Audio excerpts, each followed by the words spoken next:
Assalamualaikum warahmatullahi wabarakatuh. Alhamdulillahirabbil alamin. Alhamdulillahilladzi arsala rasulahu bil huda wa dinil haq liyudhhirahu 'alad dini kullih wa kafa billahi syahida.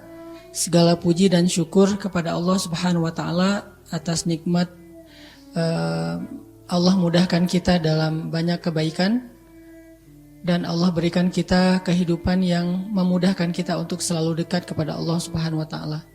Kita hidup di Indonesia dengan segala kemudahan dari Allah.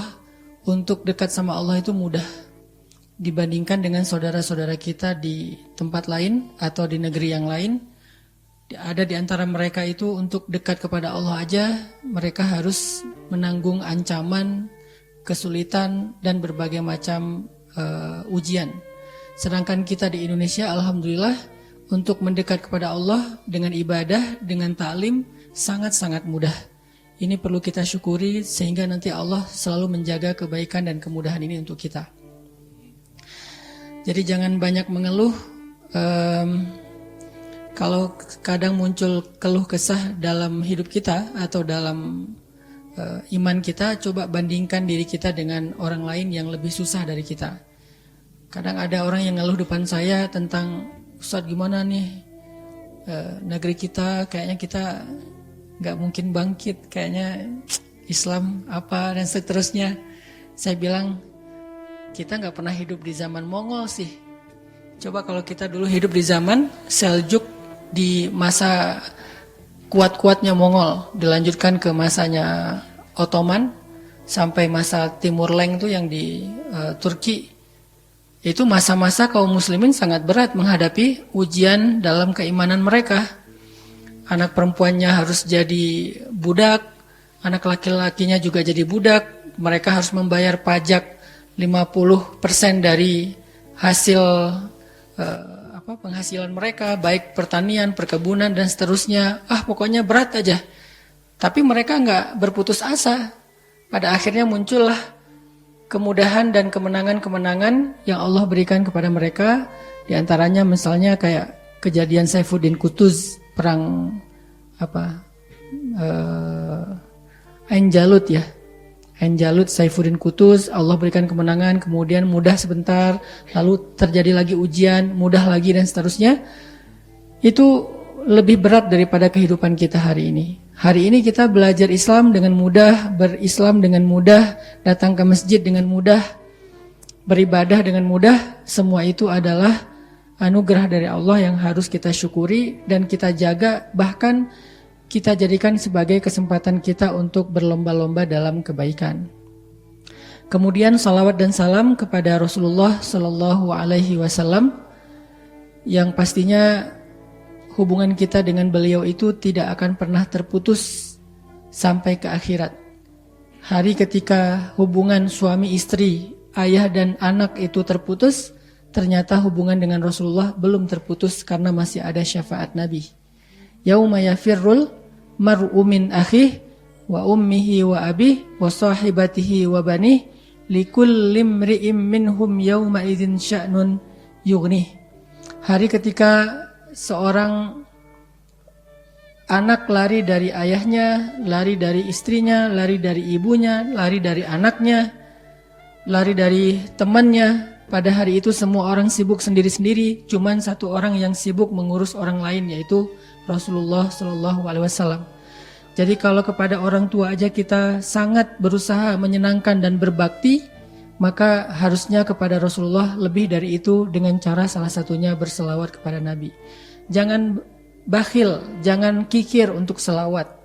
Karena kita nggak sadar selawat kita yang mudah banget itu ternyata akan berpengaruh sangat besar. Bahkan di dunia, apalagi nanti di akhirat. Man shalla alayya salatan, sallallahu alaihi ashran. Siapa yang berselawat kepadaku 1 kali, Allah berselawat untuknya 10 kali. Salawat Allah untuk seorang hamba artinya ampunan dosa dan rahmat. Jadi jangan remehin. Kalau kita mendengar nama Nabi disebutkan, maka katakanlah Allahumma sholli ala Sayyidina Muhammad. Teman-teman yang dirahmati Allah Subhanahu wa taala, marilah kita renungkan beberapa ayat Al-Quran sebelum kita membahasnya dalam nasihat-nasihat yang mudah-mudahan menjadi booster iman. Pertama, firman Allah di dalam surat Al-Baqarah ayat 148. Allah Subhanahu wa taala berfirman, A'udzu billahi minasy syaithanir rajim. Bismillahirrahmanirrahim.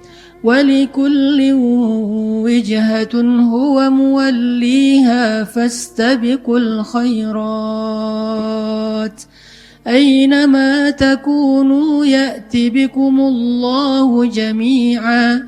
Innallaha ala kulli syai'in qadir.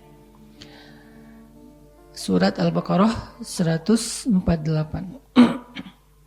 Kemudian di dalam surat Ali Imran 133 Allah Subhanahu wa taala berfirman, "Wasari'u ila maghfiratin min rabbikum wa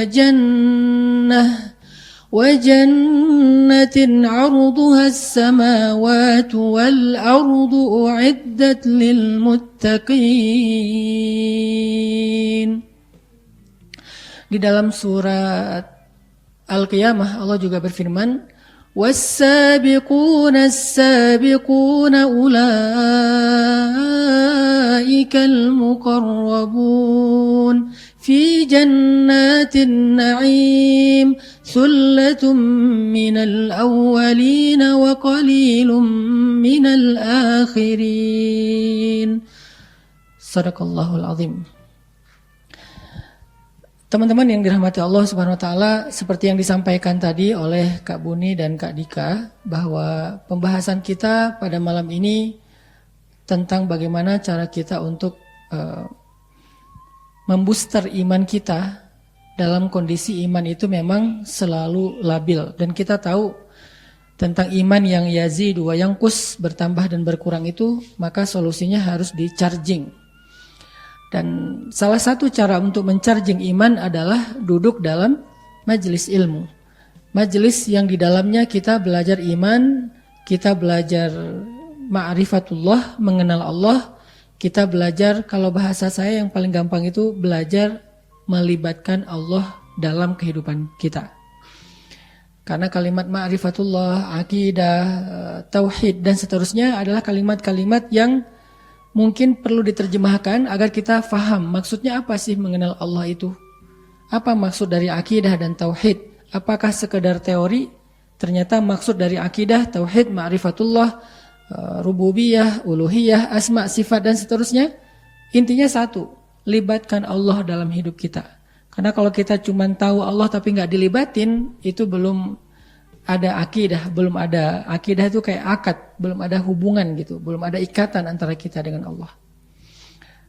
Maka dalam majelis-majelis ilmu seperti ini, kita ingin ngecas iman kita dengan ayat-ayat, hadis-hadis, nasihat-nasihat dan hikmah-hikmah tentang Allah, tentang bagaimana kita memperlakukan Allah atau bermuamalah dengan Allah dalam kehidupan kita supaya iman kita bertambah lagi. Dan indikasi dari bertambahnya iman adalah bertambahnya amal solih. Jadi kita nggak bisa mengatakan iman bertambah kalau amalnya gitu-gitu aja. Nggak bisa dikatakan iman itu yazid kalau kita tidak berkurang dosanya, bertambah pahalanya. Itu tidak yazid. Jadi iman itu di-recharge, indikasinya adalah bertambahnya amal solih. Bahkan pertambahan amal solih itu tidak hanya sedikit, tetapi dia nambahnya itu kerasa banget gitu, gairahnya, semangatnya. Itu berarti memang majelis ilmu tersebut adalah majelis iman, bukan sekedar majelis perdebatan. Nah, hari ini kita akan coba belajar iman, membooster iman kita, hati kita dengan ayat-ayat yang tadi saya baca. Tentang apa sih ayat tadi? Ayat tadi bercerita tentang anjuran menyegerakan dan berlomba-lomba dalam kebaikan. Karena masalah kita seringkali itu banyak pertimbangan. Terutama dalam hal-hal yang kita kadang-kadang lagi futur, imannya lagi drop, itu biasanya banyak pertimbangan. Nanti aja, besok aja, ntar aja, tunggu aja bentar lagi sampai siap, dan seterusnya. Menunda-nunda kebaikan, itu justru akan membuat iman kita semakin drop. Nah, dalam kondisi ketika kita imannya lagi drop, maka kita harus sedikit nge-push diri kita melakukan hal yang kita sebetulnya males ngelakuinnya. Udah nggak usah banyak mikir, nggak usah banyak ngerasa, lakuin aja dulu. Toh insya Allah nggak akan nyesel kok. Nyesel nih saya sholat tahajud, enggak. Nyesel nih saya ke masjid, enggak. Insya Allah kalau kita nge-push diri kita melakukan kebaikan, itu nggak bakalan nyesel. Beda banget dengan orang yang melakukan dosa. Ada hikmah ya, ada sebuah quote yang saya suka sekali. Lakukanlah kebaikan walaupun itu melelahkan, karena lelahnya akan hilang, tapi kebaikannya akan bertahan. Tinggalkanlah dosa walaupun itu kamu sukai atau menyenangkan, karena kesenangannya akan hilang dan dosanya akan tetap ada. Jadi lakukanlah kebaikan walaupun berat atau walaupun susah, karena walaupun lelah, karena lelahnya akan hilang tetapi kebaikannya akan tetap ada. Tinggalkanlah dosa walaupun menyenangkan, karena kesenangannya akan hilang dan dosanya tetap ada. Jadi kadang-kadang kita emang harus nge-push diri kita untuk melakukan kebaikan walaupun lelah, karena lelah itu akan hilang. Tapi kebaikannya akan tetap ada. Sebagaimana kita belajar berusaha meninggalkan dosa walaupun menyenangkan, karena kesenangannya juga akan hilang, gak akan lama, tetapi dosanya akan tetap ada. Jadi kalau kita takut lelah berbuat baik, apa yang kita takutkan? Bentar lagi juga hilang tuh lelahnya. Lelahnya sholat tahajud itu juga sebentar lagi hilang. Lelahnya baca Quran itu sebentar lagi juga hilang. Lelahnya datang ke majelis ilmu bentar lagi juga hilang. Lelahnya kita sholat berjamaah bentar lagi juga hilang. Gak sampai seumur hidup kita lelah gara-gara beramal soleh, itu gak ada. Sebagaimana berbuat dosa, bentar lagi juga kesenangannya hilang kok. Gak mungkin kita senangnya seumur hidup gara-gara berbuat dosa sekali, itu gak mungkin. Jadi ada orang yang, maaf misalnya, dosa paling gampang, berbohong lah. Dosa yang paling gampang dilakukan itu berbohong misalnya, hanya untuk sekedar mengalihkan isu atau menghindar dari sebuah pertanyaan atau apapun lah maksud kita untuk memudahkan urusan kita. Maka kemudahan itu akan hilang dalam waktu yang sekejap. Muncullah keburukan dan kesusahan setelahnya yang mungkin akan lama waktunya. Apalagi dosa yang lebih besar daripada itu. Ketika kita berbuat dosa, kesenangannya sebentar. Misalnya seorang akhwat, seorang cewek dance di depan layar, posting di TikTok. Berapa lama sih dia akan menikmati itu? Nggak lama. Begitu viewsnya kecil, bergantilah kesenangan dance tadi dengan kekecewaan. Kok cuman segini sih, udah capek-capek ngedit, pakai filter berlapis-lapis, hasilnya gini doang gitu kan ya. Nah artinya tinggalkanlah dosa walaupun menyenangkan. Ini berlaku juga buat saya sendiri karena kita nggak mudah juga melakukannya semampu kita. Tinggalkanlah dosa walaupun itu menyenangkan, karena kesenangannya akan hilang dan dosanya akan tetap ada.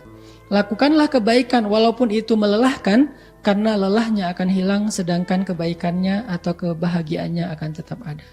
Ini quote yang saya suka sekali, saya sampai udah lama banget ya sampai lupa siapa sih yang ngomong kayak gini, kok hikmah sekali gitu. Maka malam ini saya pengen ngajak kita merenungkan ayat-ayat, hadis, kisah, nasihat tentang menyegerakan kebaikan dan berlomba-lomba dalam kebaikan, terutama saat kita dorro, saat kita sedang susah, saat kita sedang dalam keadaan males, saat kita dalam keadaan mager, pengennya santai-santai aja, nggak mau ngelakuin apa-apa. Nah ini kita harus coba nge-push diri kita tanpa berpikir panjang, tanpa banyak pertimbangan, lakuin aja dulu. Selama itu masih wajar, insya Allah kita nggak akan nyesel. Ayatnya tadi yang pertama kita membaca di dalam surat Al-Baqarah ayat 148. Ayat ini sebetulnya lagi menyindir orang Yahudi yang suka sekali berdebat.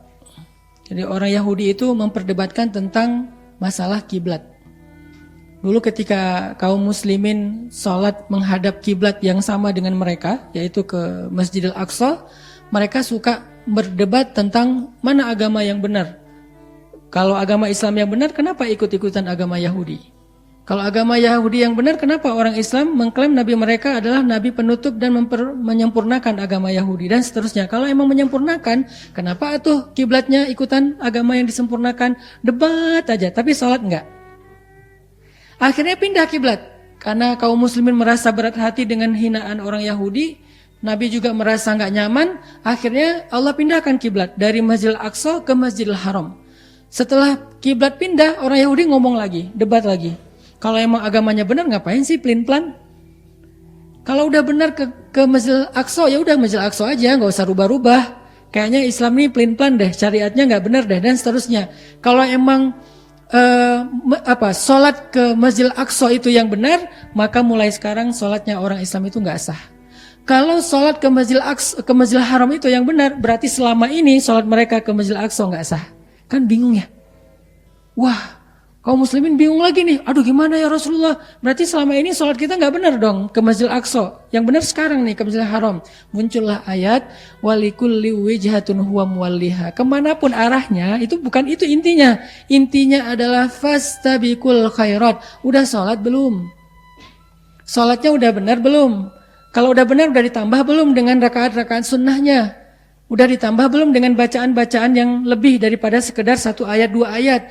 Fastabiqul khairat, intinya ayo berlomba-lomba dalam kebaikan, bukan memperdebatkan arah mana yang benar antara Aqsa atau Makkah, antara mazhab A dengan mazhab B dan seterusnya, antara yang kunut dengan yang tidak, antara yang salawatnya pakai sayyidina atau yang tidak sayyidina, antara yang tarawihnya 11 apa 23, antara yang pakai sarung atau pakai jubah. Bukan itu intinya. Intinya fastabiqul khairat, dan kita udah harus meninggalkan hal-hal yang enggak produktif kayak gitu. Sekarang intinya bukan tentang geng mana kita dalam perpolitikan di Indonesia. Sekarang kita adalah masanya, karena ini masih jauh dari tahun politik, kecuali bagi para politikus mereka selalu merasa dekat ya. Kalau kita sih masih jauh sih, 2024 masih 2 tahun lagi buat kita, bukan itu intinya. Sekarang intinya kita udah fastabiqul khairat enggak untuk membangun Indonesia? Masa dari tahun 2019 sampai 2024 masih aja AB, kubu A dan kubu B dan seterusnya. Terus kapan bangun Indonesianya? Kapan kita berkaryanya dengan masing-masing kapasitas kita? Ya, atlet berkarya sebagai atletnya, pengusaha berkarya sebagai pengusahanya, orang sosial berkarya dengan proyek-proyek sosialnya, para dai berkarya dengan nasihat-nasihat dan dakwah programmingnya. Berkarya aja udah fokus fastabiqul khairat, sehingga kita nggak habis energi untuk hal yang tidak produktif. Ini sebuah nasihat yang penting sekali dalam keislaman kita. Karena dulu para sahabat hampir terbawa dengan gaya orang Yahudi yang debat siang malam, amalnya sedikit. Orang Yahudi, Allah dan Rasulnya nggak rela kaum muslimin mengimpor budaya ini, budaya berdebat, budaya sibuk saling menyalahkan, tapi tidak beramal apa-apa. Muncullah ayat ini, walikulli wijhatun huwa muwalliha fastabiqul khairat aina ma takunu ya'ti bikumullahu jami'a innallaha ala kulli syai'in qadir. Jadi udah nggak usah debat tentang mana arah yang paling benar. Dari manapun Allah maha mendatangi kalian, Allah maha menghitung amal kalian. Yang paling penting fastabiqul khairat. Sama seperti orang Yahudi memperdebatkan berapa jumlah ashabul kahfi. Sayaquluna thalathatur rabi'uhum kalbuhum. Ada yang bilang 3, 4 dengan anjingnya. Wa yaquluna khamsatun sadisuhum kalbuhum rajman bil ghaib. Ada yang bilang 5, 6 dengan anjingnya, dengan cara nebak-nebak yang mereka enggak tahu. Wa yaquluna sab'atun wa thaminuhum kalbuhum. Ada yang mengatakan 7 dan 8 dengan anjingnya. Katakanlah Allah lebih tahu jumlahnya. فَلَا تُمَارِ فِيهِمْ إِلَّا مِرَاءً ظَاهِرًا وَلَا تَسْتَفْتِ فِيهِمْ مِنْهُمْ أَحَدًا. Janganlah kamu mendebat mereka tentang hal-hal yang tidak terlalu berdampak kepada amal solihmu. Dan janganlah kamu meladeni mereka tentang jumlah-jumlah yang kamu tidak tahu. Intinya, janganlah tumari fihim illa mira'an zahira, kecuali yang hal-hal yang mungkin sederhana aja, nggak usah terlalu dalam. Yang tampak-tampak aja nggak usah terlalu diulik-ulik karena itu tidak berdampak kepada amal solih. Siapa nama anjingnya? Jenis apa? Kan anjing sekarang banyak ya peliharaan anjing tuh, yang lucu-lucu yang kecil atau yang gede yang galak itu atau yang banyak bulunya. Jenis apa sih anjing asal Bekasi? Nyari terus baca buku ini, cari di Google, cari di YouTube. Oh, saya nemu nih. Di mana Ya'juj Ma'juj dikurung? Kan banyak tuh hal-hal kayak gini kan cukup kontroversi dan akhirnya jadi rame kan di sosmed, nyari Ya'juj Ma'juj. Wah, ada tuh yang katanya apa, dinding dilihat oleh seorang turis terekam kamera kebuka, pas kelihatan terus tutup lagi, itu tuh Ya'juj Ma'juj. Ada yang bilang lagi temboknya Zulkarnain itu adalah tembok Cina. Wah, dengan beragam interpretasi yang tidak berdampak kepada amal solih. Akhirnya terjebak di dalam budaya orang Yahudi yang dikenal dengan istilah Israiliyat. Apa itu Israiliyat? Dongeng-dongeng orang Israel atau Bani Israel. Karena mereka suka dongeng. Nabi Sulaiman memiliki kalau nggak salah 1099 istri. Mendatangi satu persatu dalam satu malam semuanya. Saya nggak bisa ngebayangin. Ya udah jangan dibayangin. Mendatangi 99 istrinya dalam satu malam dan lupa bilang bismillah. Sehingga nggak ada yang jadi. Satu-satunya jadi setengah manusia, setengah jin. Israiliyat udah. Dongeng orang Yahudi. Masa Nabi Sulaiman kayak gitu? Ini nggak pas untuk seorang nabi yang mulia. Tapi kan sensasi ya ceritanya. Nabi Yunus ketika dikeluarkan dari perut ikan nggak pakai apa-apa karena semua pakaiannya sudah rontok. Sehingga beliau dalam keadaan tidak berbusana. Ngapain kok ngebahas itunya Nabi Yunus? Yang dibahas di dalam Al-Quran itu bukan dalam keadaan apa Nabi Yunus dikeluarkan dari perut ikan, tapi doanya Nabi Yunus itu yang menggetarkan arasy. Sehingga yang menambah amal kita harusnya subhanaka inni kuntu minaz zalimin. Itunya yang kita amalkan, bukan tentang bagaimana dikeluarkan dari perut ikan. Jenis ikannya apa? Apa megalodon? Dan seterusnya. Nah ini nih Israiliyat namanya teman-teman. Begitu juga dengan Nabi Daniel. Banyaklah. Sehingga kita di dalam ayat ini dianjurkan oleh Allah untuk fastabiqul khairat, berlomba-lomba aja dalam kebaikan. Jangan terlalu banyak menyibukkan diri dengan perdebatan. Nah, hari ini ketika kita udah hijrah, kita dihadapkan dengan sebuah fenomena tentang perdebatan mazhab. Walaupun itu bukan hal baru sebetulnya, udah lama banget. Cuman sering menghangat nih, seiring munculnya gairah beragama, menghangat lagi nih hal yang kayak gini. Dan kita harusnya udah lebih moderat dan lebih mature lah dalam hijrah kita untuk tidak masuk dalam pusaran ini. Teman-teman akan jarang sekali melihat saya terlibat dalam perdebatan. Kenapa? Beberapa yang kita anggap perlu untuk kita respon dalam perdebatan di publik kita, sebetulnya itu hanyalah pengalihan isu. Kita sengaja diangkat-angkat terus tentang isu radikal, tentang masalah ini dan itu. Untuk apa? Supaya kita ngebahas ini aja. Karena sifat dari kita itu kan memang senang ngebahas sesuatu ya. Bahas ini aja, jangan yang ini ya. Jangan penemuan sebuah tambang emas terbesar di dunia yang baru nih yang mau dikerjain, itu jangan dibahas ya. Karena ini biarin aja senyap jalan. Yang ini aja yang dibahas. Mana yang radikal, mana yang gak radikal, mana mazhab ini, mana mazhab itu, mana yang masuk neraka, mana yang masuk surga. Kita sibuk gitu dengan teman kita, lo neraka lah, gue yang surga ya. Semua yang lain neraka kita doang. Itu tuh sebagiannya, gak semuanya ya. Sebagiannya emang pengalihan isu dan kita terjebak di dalam hal itu. Opini publik yang dibangun. Walaupun kita anggap saya harus bela nih, idealisme saya, ideologi saya. Ya, gak salah niat antum, spirit teman-teman tuh gak salah. Tapi kita harus lihat ada agenda apa di belakangnya. Terus gimana dong kalau kayak gitu? Cukup sekali tapi jangan larut. Kalau bisa jangan berdebat, bentuknya edukasi.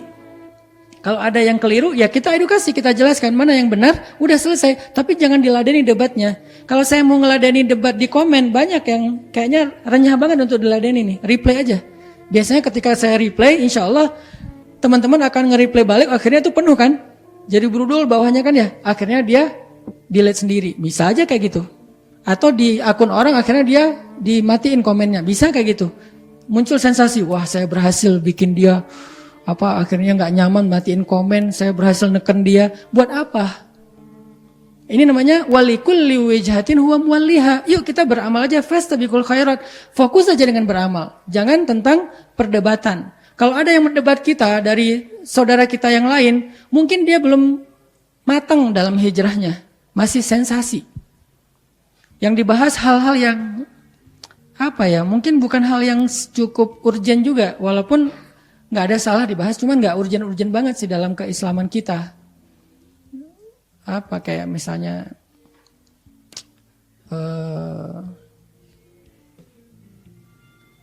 banyak banget lah, mungkin masalah-masalah sepele kayak memakai tasbih, hukum memakai tasbih, hukum apa, sampai kadang-kadang saya pernah baca, kok ini dibahas sih, ini sebetulnya apa sih untungnya ngebahas ini, ada yang kayak gitu-gitu. Nah kita nggak usah terlibat, kita fokus saja fastabiqul khairat. Setelah kita hijrah, kita jangan terbawa kepada arus perdebatan, sehingga mengukur idealisme seseorang itu dari sengitnya dia berdebat, bukan itu indikasi seseorang itu idealis.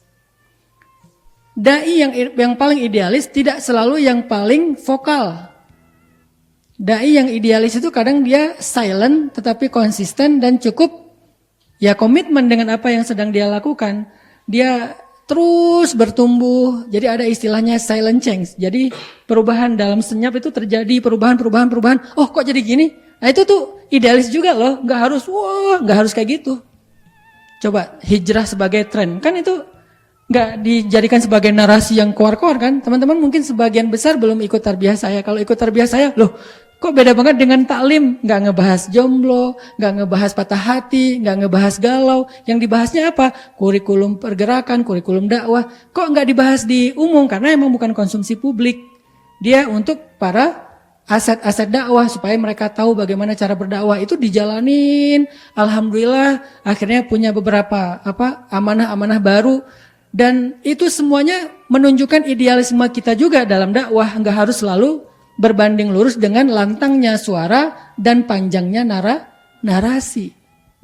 Sehingga kalau teman-teman mau nunjukin ekspresi bahwa saya idealis, saya setia, loyalis terhadap idealisme saya, ideologi saya, jangan tunjukkan hanya dengan narasi yang panjang dan lantangnya suara.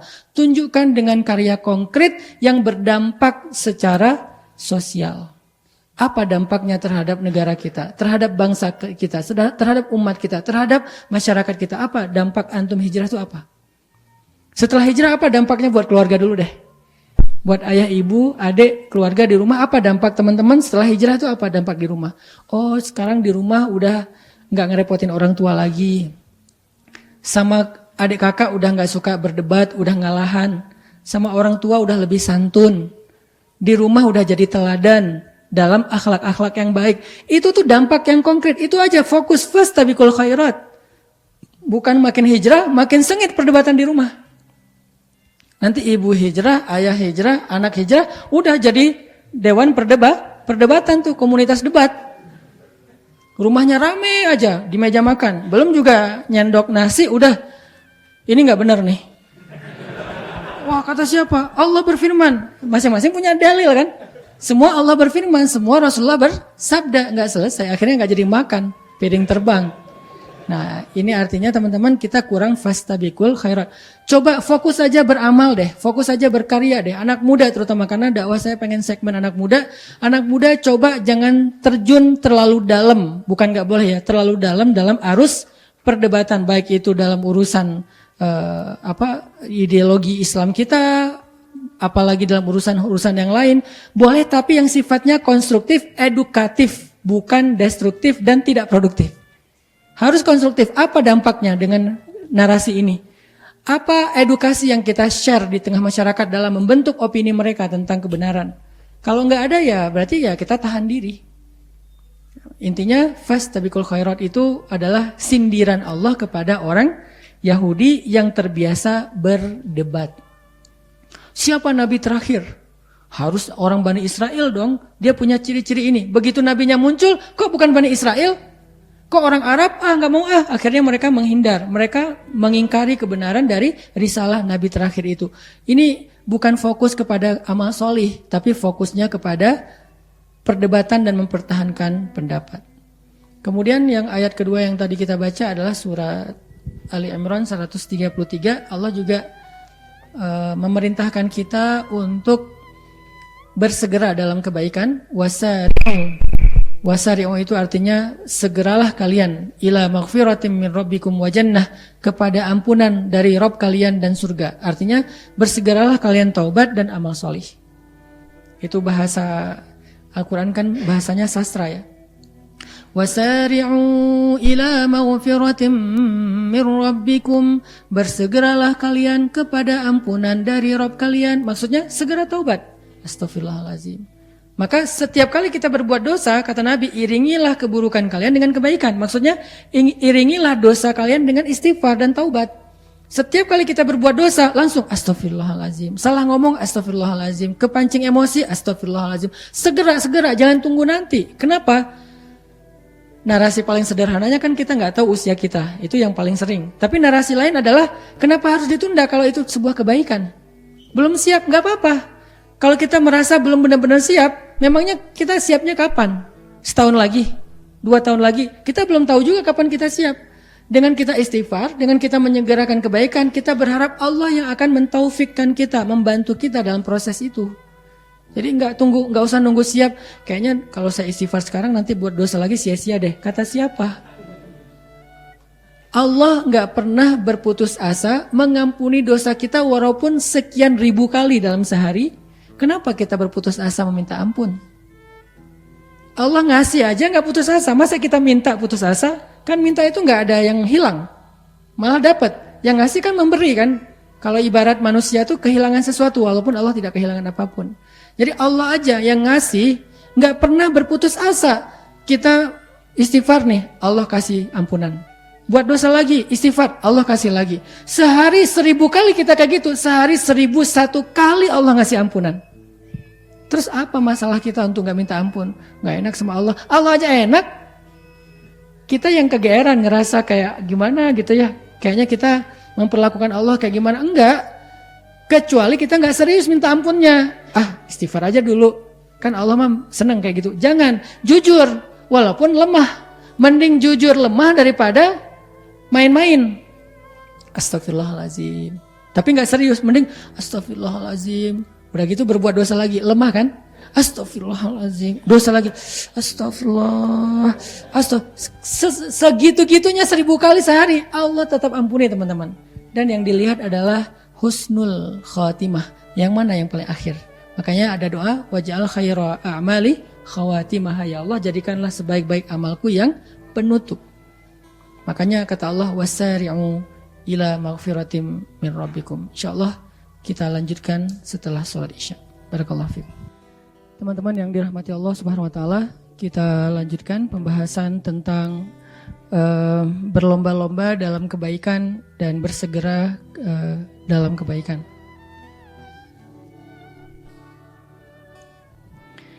Tadi kita membaca surat Ali Imran ayat 133, wasari'u ila maghfiratin min rabbikum jannah. Jadi Allah meminta kita untuk bersegera atau tidak menunda waktu. Pertama dalam urusan taubat dan yang kedua dalam urusan amal solih.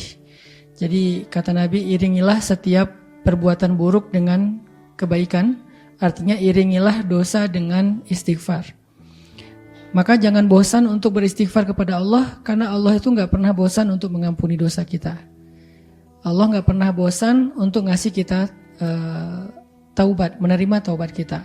Allah gak pernah bosan untuk mendengar ucapan astaghfirullahaladzim walaupun sehari 1000 kali setelah 1000 kali berbuat dosa. Allah gak pernah bosan. Jadi jangan sampai kita berputus asa dengan merasa tidak pantas untuk bertaubat dan beristighfar setelah sekian kali kita mengulangi kesalahan yang sama karena kelemahan kita, bukan karena kita mempermainkan Allah. Karena insya Allah kita nggak mungkin niat kita mempermainkan Allah. Yukhadi'una Allah walladzina amanu wa ma yakhda'una illa anfusahum. Jadi kalau kita mengelabui Allah, mempermainkan Allah, kita hanya mempermainkan diri kita sendiri. Nggak mungkin. Terus kalau kita ngelakuin dosa berulang kali gimana? Ya Mudah-mudahan itu bukan karena kita mempermainkan Allah, mudah-mudahan karena kita memang lemah.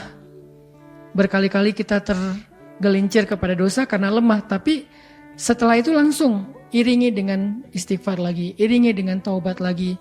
Karena yang paling Allah lihat adalah bukan prosesnya, nanti akhirnya. Mana akhirnya?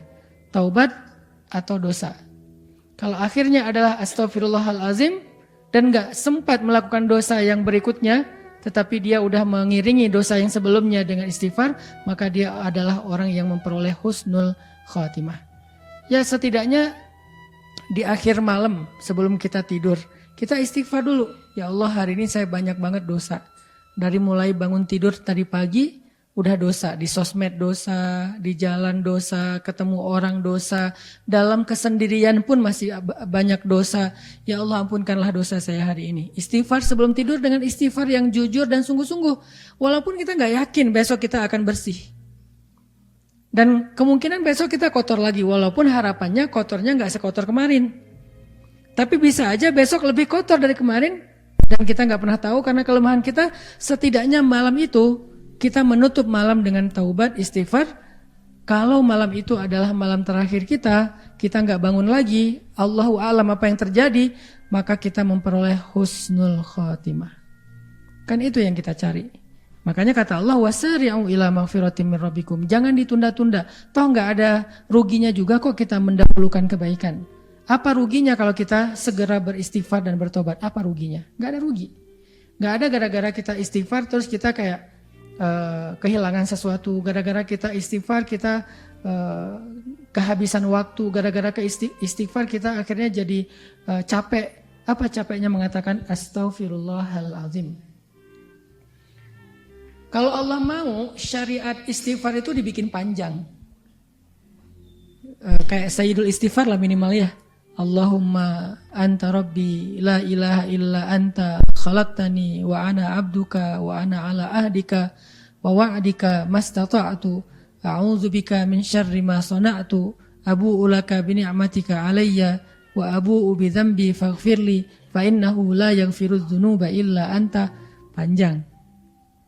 Kalau yang mau segini keren karena ini Sayyidul Istighfar, pemimpinnya istighfar. Kalau yang bisa hafal ini luar biasa ini kalimatnya.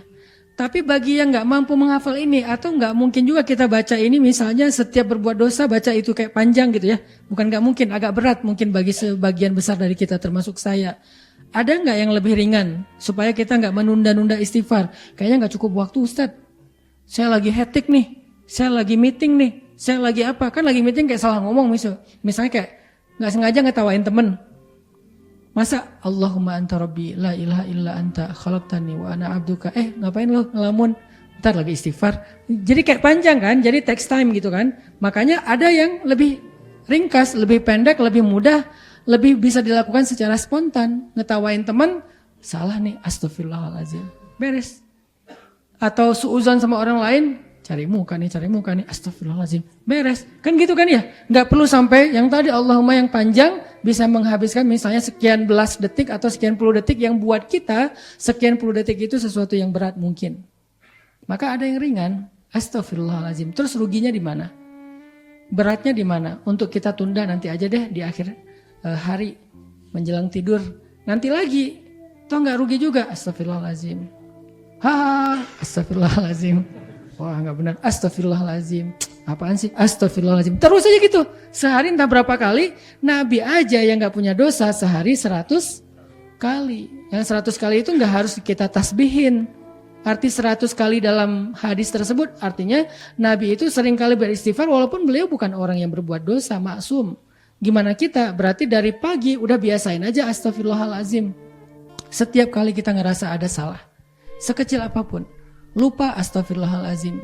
Karena tidaklah lupa itu wa ma ansanihu illa syaitanu an adzkurah. Biasanya sebabnya karena syaitan. Akhirnya bikin kita lupa terhadap satu kebaikan. Sama pasangan, sama anak, sama orang tua, sama siapapun di jalan, klakson kepanjangan, astaghfirullahalazim. Apa mungkin sebel sama orang akhirnya disalib terus senggol dikit bagian belakang kendaraan, astagfirullahaladzim. Atau apalah, di jalan kan banyak banget dosa kita tuh. Sekarang orang kalau misalnya nggak kayak gitu, ya kejadian lah hal yang aneh kayak sekarang tuh. Gebukin orang di jalan lah, apalah, main hakim sendiri lah.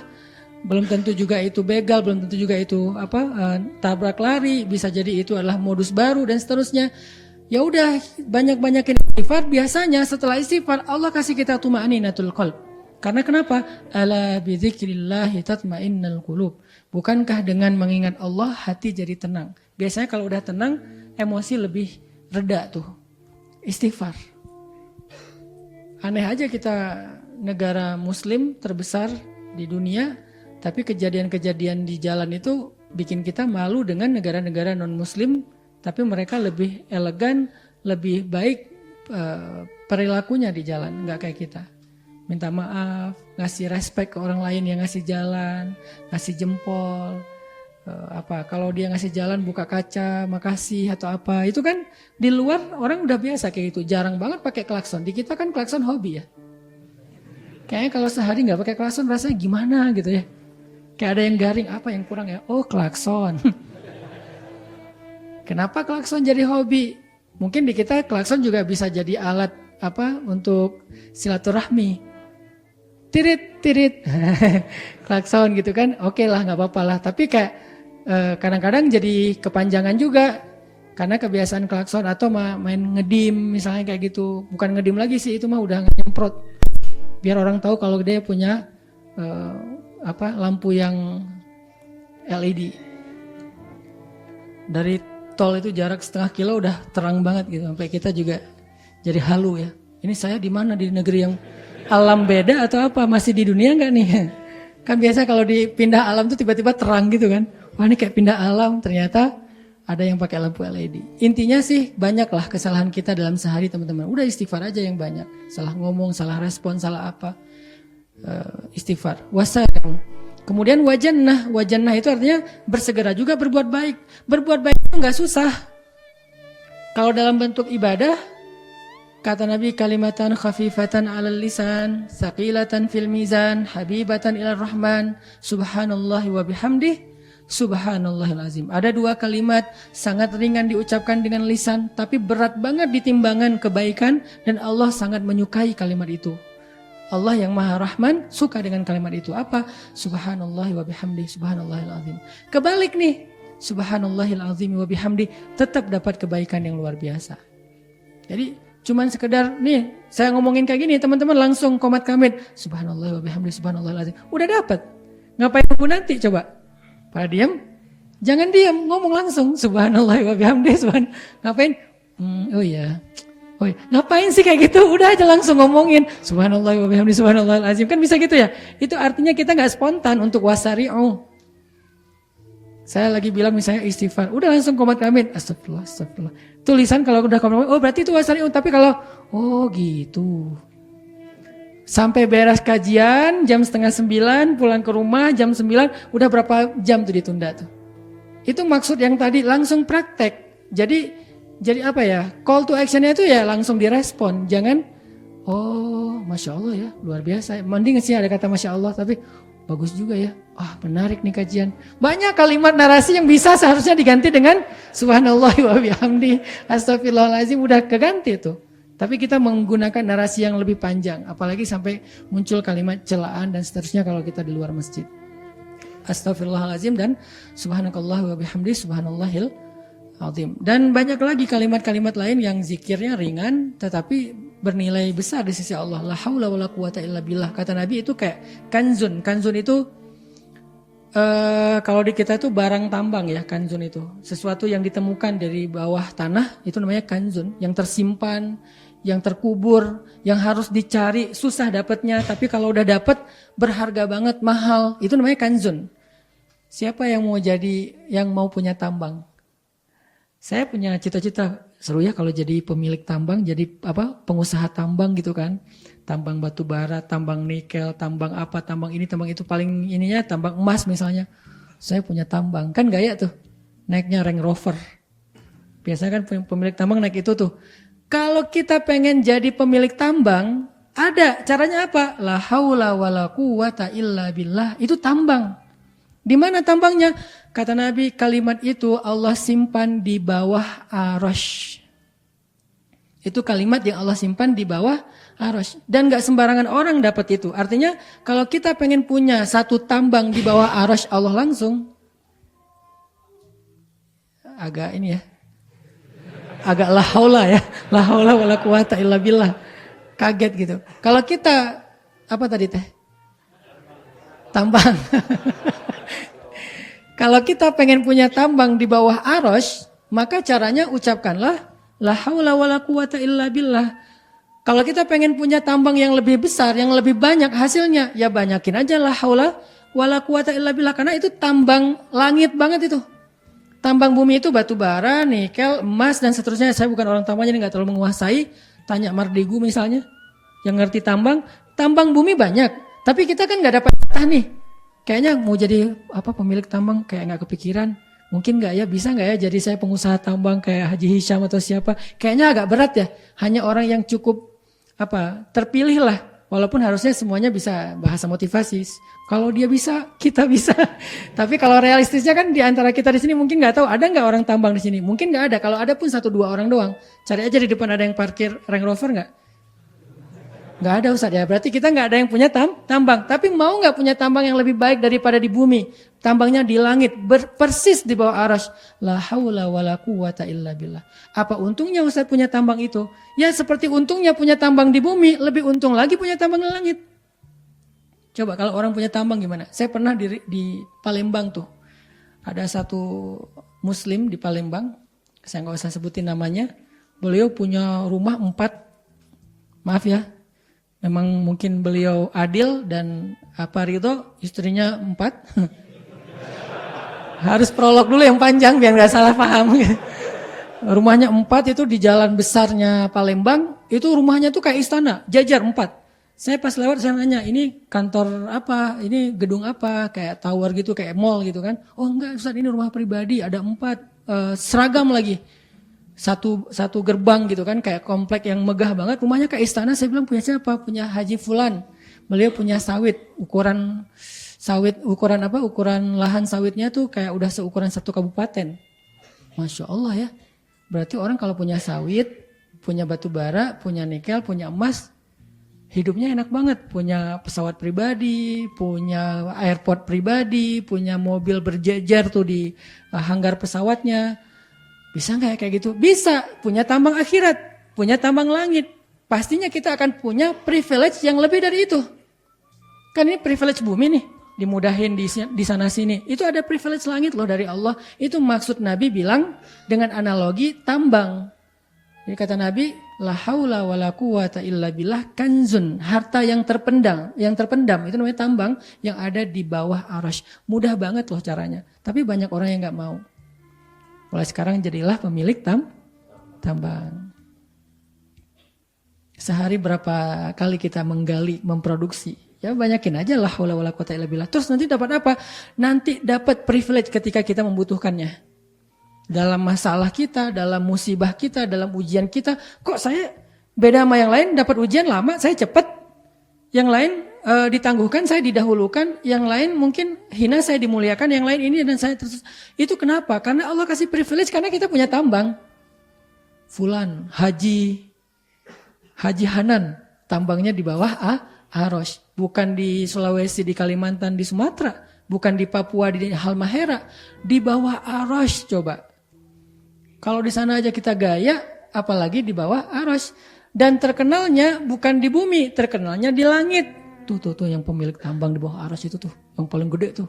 Kan arasy lebih luas daripada langit-langit dan bumi. Bahkan lebih luas daripada surga-surga. Di mana surga-surga lebih luas daripada langit dan bumi. Luas banget udah jangan berpikir kalau semuanya kayak gitu Ustaz udah sempit dong tambangnya.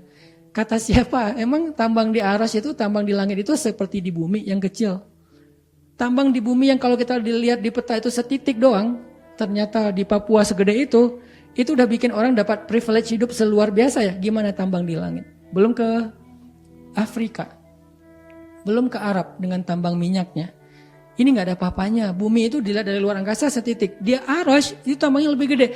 Yakin teman-teman bakalan dapat privilege di dunia dan di akhirat. Yang paling kita butuhin sebetulnya nanti di akhirat. Begitu bangkit dari kubur, bangkit sebagai pemilik tambang. Mau bangkit sebagai pemilik tambang? Beda bangkitnya. Ya. Kalau yang nggak punya tambang, ngeringkuk aja ya. Miskin ya. Kalau pemilik tambang kan pede. Walaupun gak tahu sih. Yang pasti dia bangkit sebagai orang kaya. Dia bangkit sebagai orang yang punya bekal. Yang pasti dapat privilege dari Allah. Makanya jangan remehin. La haula wa la quwata illa billah. Ada kan kisah tentang seorang sahabat yang ditawan sama musuh.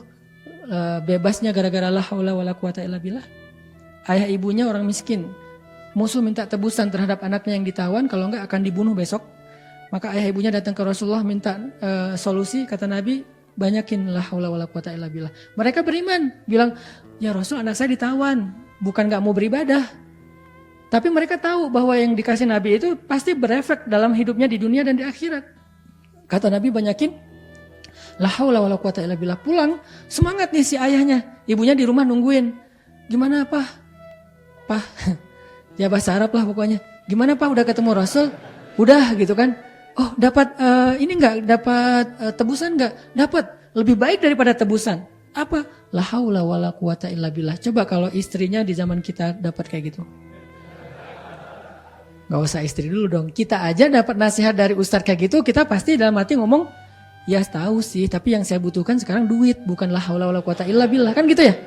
Itulah yang membedakan kita dengan mereka, makanya kita nggak pernah ngelihat keajaiban. Kalau mereka percaya, begitu Nabi bilang la haula wala quwata illa billah, dia pulang dengan semangat, kayak dapat tebusan gede gitu, bahkan lebih. Terus kasih tahu ke istrinya dengan semangat, istrinya juga, Masya Allah benar.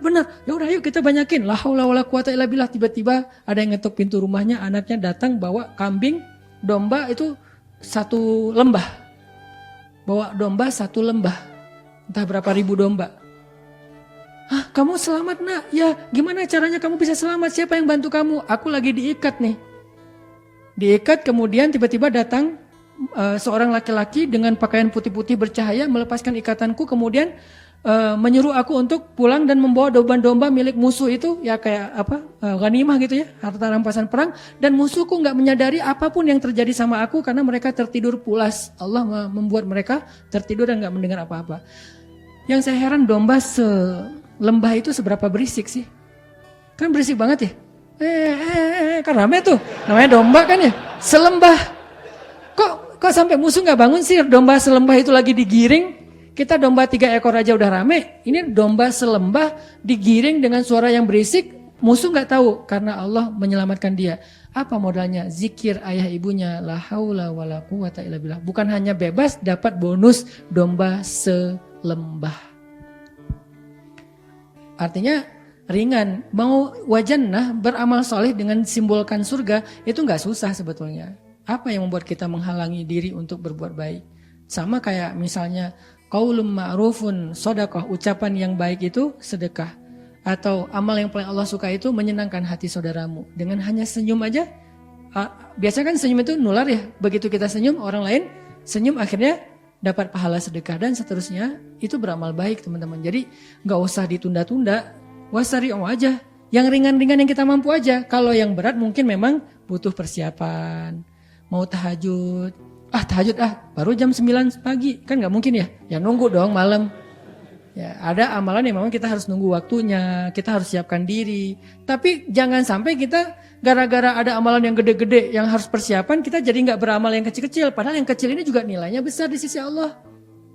Famay ya'mal mithqala dzarratin khairan yara, la tahqiranna minal ma'rufi syai'a. Jangan remehin amalan kecil walaupun sekecil mithqala dzarrah, kata Nabi, karena bernilai besar.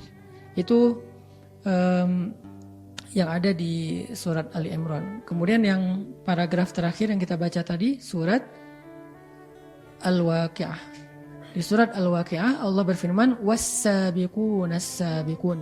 Ada 2 kalimat sabiqun. Was-sabiqun, as-sabiqun.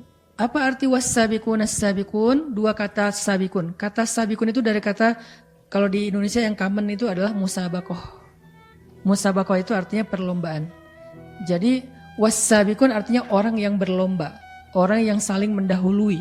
Itu namanya berlomba. Ada dua kalimat was-sabiqun. Was-sabiqun as-sabiqun artinya apa? Kata para ulama tafsir artinya was-sabiquna fid dunya fahumus sabiquna fil akhirah. Was-sabiquna fil a'malis shalihah fahumus sabiquna ilal jannah. Siapa yang di dunia sabiqun, saling mendahului, saling berlomba dalam kebaikan, maka nanti dia di akhirat saling mendahului dan berlomba masuk surga lebih dulu. Makanya surga, orang yang masuk surga itu kan beda-beda waktunya. Ada yang pas dia masuk ternyata temannya udah 1000 tahun di dalam surga.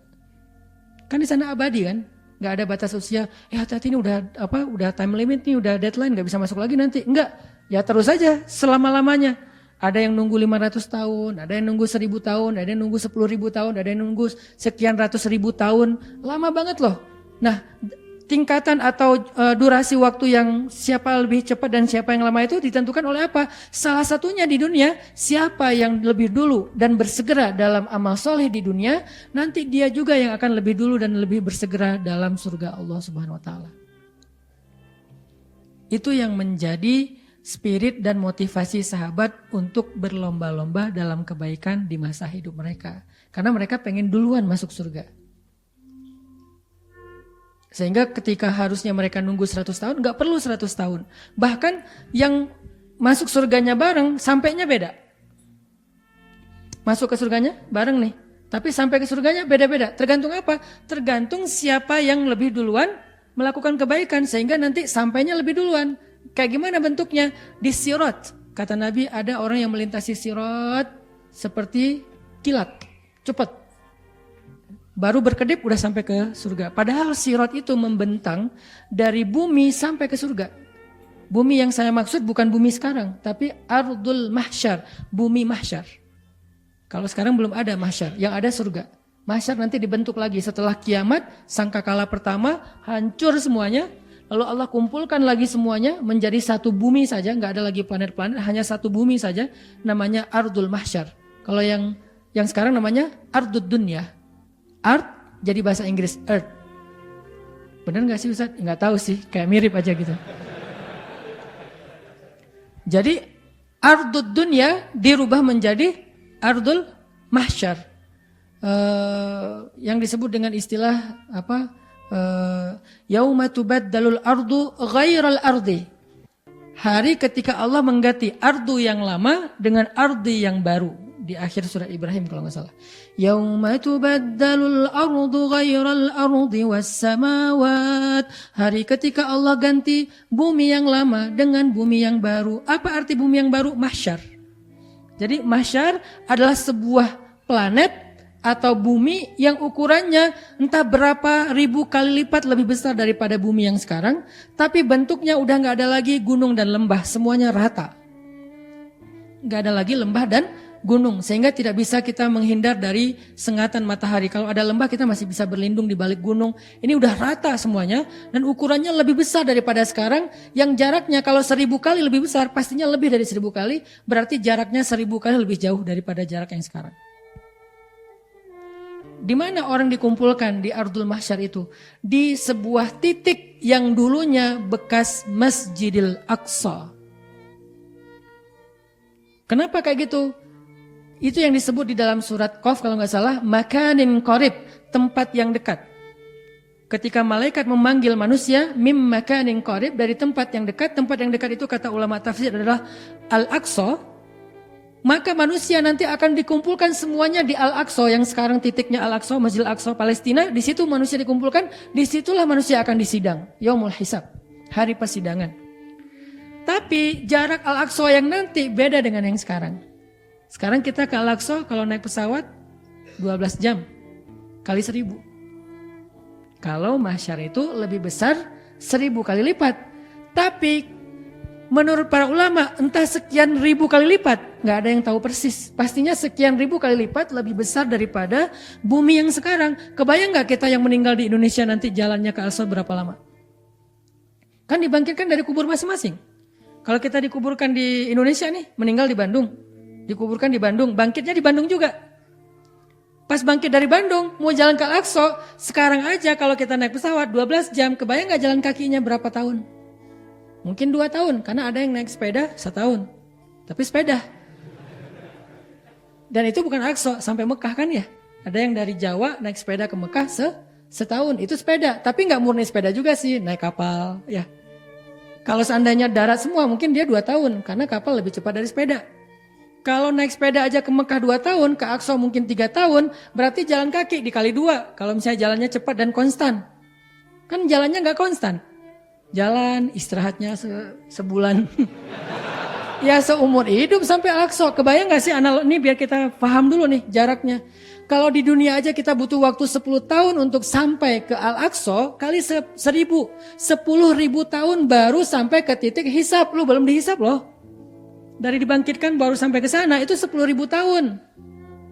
Sementara yang lain-lain udah di surga entah di gimana-mana tuh, udah keliling-keliling, udah staycation, udah healing, udah apa. Kita masih aja kemana Mbak? Kemana Mas? Ke Aqsa. Ke Aqsa baru berapa lama? Baru juga 1.000 tahun. Baru 1.000 tahun. Karena jaraknya 10.000 tahun. Kalau jalan kaki, nggak bawa bekal. Gimana kalau bawa bekal? Bukan ransel, yang dibawa apa? Dosa yang lebih berat daripada 7 lapis bumi. Apa salah satu dosa yang paling berat yang dipikul seperti memikul 7 lapis bumi? Dosa memakan harta waris secara haram. Mengambil yang bukan haknya di dalam waris. Itu kan kayak memikul tanah, 7 lapis tanah loh. 7 lapis bumi kita pikul. Kebayang gak jalannya kapan sampainya? Gak bisa jalan, ya udah merangkak juga gak bisa. Gitu-gitu aja terus. Tapi gak jalan-jalan. Orang udah lalu-lalang kita masih gitu-gitu aja kayak apa? Kayak kura-kura. Tapi kura-kura yang batoknya nggak sekura-kura. Batoknya mungkin gedung dewan. Tapi kitanya kura-kura kecil. Kebayang nggak sampai ke Aqsanya berapa puluh ribu tahun lagi tuh. Itu kondisi di akhirat di padang mahsyar teman-teman. Terus yang bikin cepat apa? Wasabiqun. Orang yang di dunia sabiqun, nanti di padang mahsyar sabiqun. Lebih dulu. Ninggalin yang lain. Cepat. Karena hari itu kita gak sempat mikirin yang lain. Mikirin diri sendiri dulu. Kalau udah selamat baru mikirin yang lain. Biasanya udah masuk surga, keluar lagi tuh. Mana saudara saya?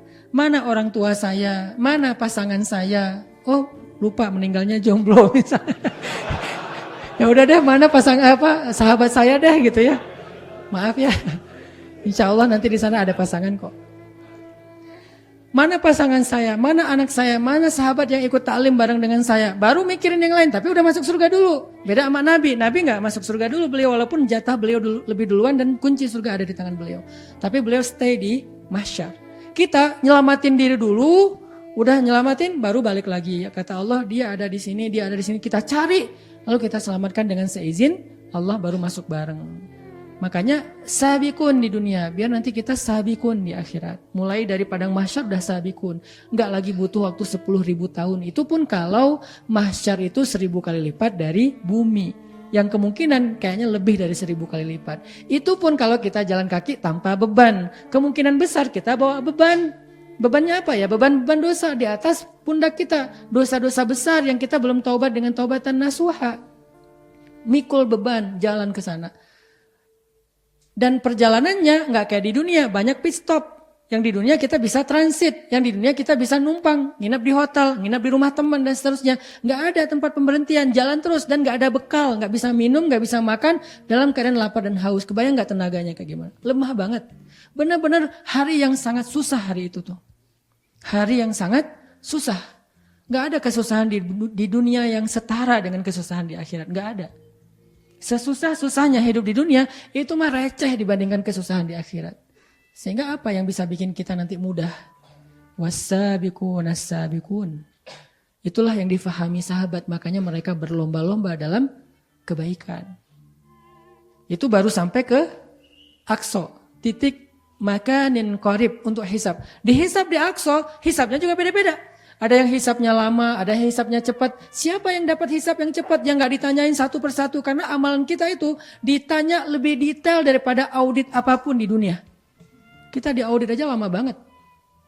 Audit keuangan, atau mungkin lebih ke pengadilan di dunia kan lama banget ya, berkali-kali datang ke pengadilan, belum beres, balik lagi, minggu depan datang lagi. Hanya kadang-kadang masalah sepele. Atau seorang suami istri ketika istrinya menuntut untuk fasakh atau khulu, minta cerai, itu kan pengadilannya aja berkali-kali sampai keluar surat cerai dari pengadilan agama misalnya. Itu aja ribet, baru satu kasus. Kebayang nanti di akhirat kasus kita sejak kita baligh usia 10 tahun udah mulai ditanya tuh. Satu hari mungkin hisabnya bisa sekitar 1 tahun lebih. 1 hari doang. Karena dalam 1 hari 24 jam itu entah apa aja dosa-dosa yang kita lakukan. Belum lagi dengan orang lain. Orangnya mana sekarang? Datangin dulu orangnya. Jadi saksi dulu. Debat dulu. Saling hujat dulu. Saling menuntut dulu dan seterusnya. Panjang. Terus siapa yang dimudahin hisabnya? Sehingga gak perlu pengadilan sepanjang itu dan langsung diputuskan dia bebas. Bahkan bukan hanya bebas, dapat ganti rugi. Bukan hanya dapat ganti rugi, dapat kebaikan. Siapa? Was-sabiquna as-sabiqun. Di dunia penentuannya. Gak bisa lagi nanti di akhirat kita beramal soleh. Di dunia sekarang. Begitu dengar hayya 'alas shalah,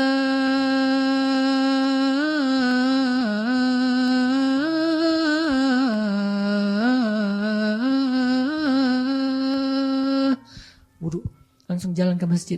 Was-sabiquna as-sabiqun. Ingin mendapatkan di awal waktu bersama imam shaf pertama. Nanti urutan masuk surganya seperti urutan shaf. Shaf 1, shaf 2, shaf 3 dan seterusnya. Itu sangat menentukan. Enggak sekali 2 kali. Mana yang paling dawam. Makanya enggak bisa kita jangan menghakimi orang lain. Wah, saya tahu sekarang siapa yang bakalan paling telat masuk ke surga. Tuh lihat yang istiqomah di belakang tiang. Asal sholat pasti di belakang tiang. Belum tentu. Artinya kita juga kan belum tentu sampai akhir hayat kita bisa kayak gitu kan. Makanya yang dawam dalam kondisi was-sabiquna fid dunya, itu yang nanti akan menentukan fahumus sabiquna fil akhirah.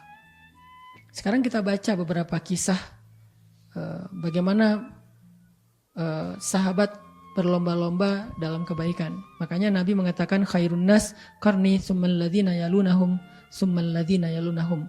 Sebaik-baik manusia atau generasi adalah generasi aku. Kenapa?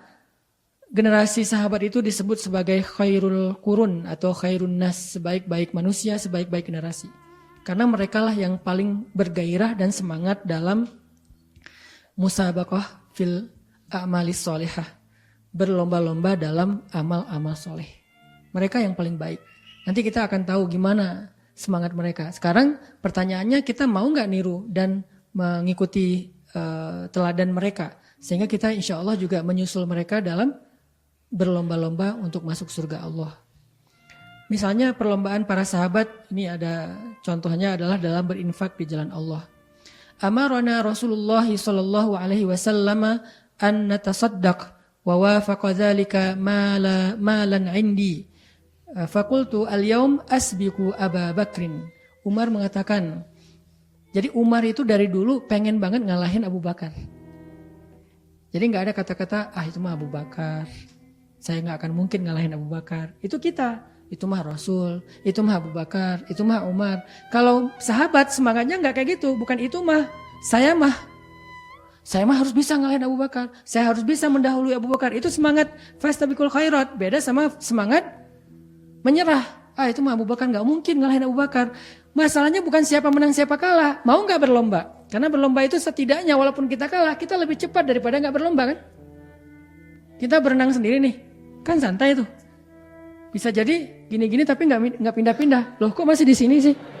Karena nggak berlomba, saking santainya nih. Begitu datang teman kita kan pengen nunjukin gue udah lama loh belajar berenang kan gitu ya. Wah walaupun heboh gitu kan, setidaknya lebih heboh daripada sendiri. Mudah-mudahan lebih cepat daripada ketika kita sendiri.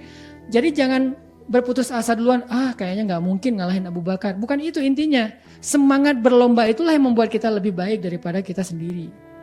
Umar mengatakan, saya ingin banget mengalahkan Abu Bakar. Sehingga ketika suatu hari amarona Rasulullah menyuruh kami untuk bersedekah, maka aku merasa udah siap nih. Aku punya harta, setengah dari hartaku akan aku sedekahkan di jalan dakwah. Terus Umar mengatakan dalam hatinya membatin, al-yaum asbiku Abu Bakar. Hari ini aku akan mengalahkan Abu Bakar. Kemudian faji'tu binisfi mali, maka Umar bilang aku datang membawa setengah dari hartaku. Faqala li Rasulullah berkata kepadaku, ma abqaita li ahlika ya Umar, apa yang engkau simpan untuk keluargamu hai Umar? Qultu mithlah, sama dengan yang aku berikan. Jadi yang aku berikan segitu, yang aku tinggalkan di rumah segitu. Jadi setengah-setengah. Tiba-tiba ata Abu Bakrin bikulli ma indahu. Tiba-tiba datanglah Abu Bakar membawa harta yang enggak terlalu banyak. Umar dalam hati mengatakan, nah, aku ngalahin Abu Bakar nih. Maka Rasulullah bertanya, ya Abu Bakar, ma abqaita li ahlik? Apa yang engkau sisakan untuk keluargamu? Kata Abu Bakar, abqaitu lahumullah wa rasulah. Tidak ada yang aku tinggalkan untuk keluargaku kecuali Allah dan Rasulnya. Umar kaget, Allah dan Rasulnya, itu artinya gak ada yang tersisa di rumah Abu Bakar. Kalau kita masih nanya, maksud lo? Saking lolanya kita ya. Sahabat kan pintar-pintar, makanya jadi orang muslim itu harus cerdas, harus smart, jangan polos-polos amat. Perdebatan tentang hal yang polos, penulisan yang benar tentang insya Allah. Insya Allah atau insyaallah atau receh banget sih. Gak elegan. Muslim itu elegan, ngomong sepintas tapi pemahamannya dalam. Coba baca bait-bait syair para ulama kita. Kalau ngejelasin sesuatu itu singkat, tapi pas dibedah panjang banget, bisa jadi satu buku sendiri. Itulah kecerdasan kaum muslimin dari zaman sahabat sampai zaman-zaman kejayaan Islam. Sehingga ketika Abu Bakar mengatakan, abqaitu lahumullah wa rasulah, aku tinggalkan untuk keluargaku Allah dan Rasul, itu udah jelas maksudnya gak ada yang tersisa di rumah Abu Bakar kecuali yakin kepada Allah dan taat kepada Rasul. Umar mengatakan, la usabikuka ala syai'in abada ya Abu Bakar. Aku gak bisa ngalahin kamu wahai Abu Bakar dalam hal apapun di antara kebaikan. Ini takjubnya Umar kepada Abu Bakar. Abu Bakar terus kayak gitu juga. Merasa udah puas diri? Enggak, Abu Bakar berlombanya dengan siapa? Dengan Rasul. Yang pernah saya cerita juga, nanya ke anaknya, putrinya, yang itu istrinya Rasulullah sendiri, karena yang paling tahu Abu Bakar dan paling tahu Rasulullah. Dia sebagai anaknya Abu Bakar, istrinya Rasulullah. Ya Aisyah, wahai anakku Aisyah, kamu kan bisa ngebandingin amalan Rasulullah sama amalan ayah nih. Kira-kira ada amalan Rasulullah apa yang ayah belum lakuin? Dipikir-pikir sama Aisyah, artinya kan udah hampir semua dilakuin tuh. Kalau kita nggak perlu mikir banyak. Kalau Aisyah kan mikir apa ya. Berarti kan Abu Bakar hampir sama Rasulullah. Sampai Aisyah aja harus mikir kan. Oh ada, Rasulullah selalu ngasih makan seorang pengemis tua yang buta yang ada di ujung pasar. Itu yang Abu Bakar nggak tahu. Yang lain seolah-olah udah semuanya dilakukan sama Abu Bakar. Ini namanya fastabiqul khairat. Walaupun pada akhirnya Abu Bakar juga sadar nggak akan pernah bisa ngalahin Rasulullah, setidaknya dalam urusan kelembutan dan kasih sayangnya Rasul, walaupun sama-sama ngasih makan, beda lembutnya. Abu Bakar nggak di rotinya nggak direndam dulu, nggak dihancurin dulu, langsung ngasih aja sampai orang keselak. Rasulullah rotinya karena ini orang tua udah ompong, ya direndam dulu sama air, dihancurin yang lembut, dikasih madu, disuapin sama orangnya tinggal telan. Abu Bakar, Pak ini. Orangnya, kamu siapa? Saya orang yang biasa. Enggak, beda. Apa bedanya? Orang yang sebelum kamu itu lembut. Dia kalau ngasih itu rotinya udah hancur, udah lembut. Saya tinggal nelen. Kamu tahu nggak siapa bapak orang yang biasa itu? Orang yang biasa itulah Rasulullah. Baru orang yang nangis karena selama ini orang itu ternyata selalu mencela orang yang di depannya yang ngasih dia makan. Coba bayangin kita digituin. Udah dicampur macam-macam ya. Ya ini Pak, silakan Pak, mudah-mudahan tenang di alam sana. Karena kita sebel kan, Rasulullah kan gak gitu. Ternyata Abu Bakar akhirnya paham, oh gak bisa ngalahin Rasulullah, saking istimewanya Rasul. Tapi apakah Abu Bakar mengatakan itu di awal untuk tidak berlomba? Enggak, tahu gak mungkin ngalahin Rasul. Umar tahu gak mungkin ngalahin Abu Bakar.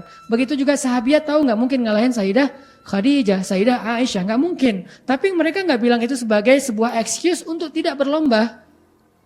Akhirnya mereka bawa setengah harta saya, Abu Bakar bawa sedikit, tapi seluruh hartanya kalah. Semangat lagi dalam beramal soleh dan seterusnya kayak gitu. Nah, kemudian contoh yang lain adalah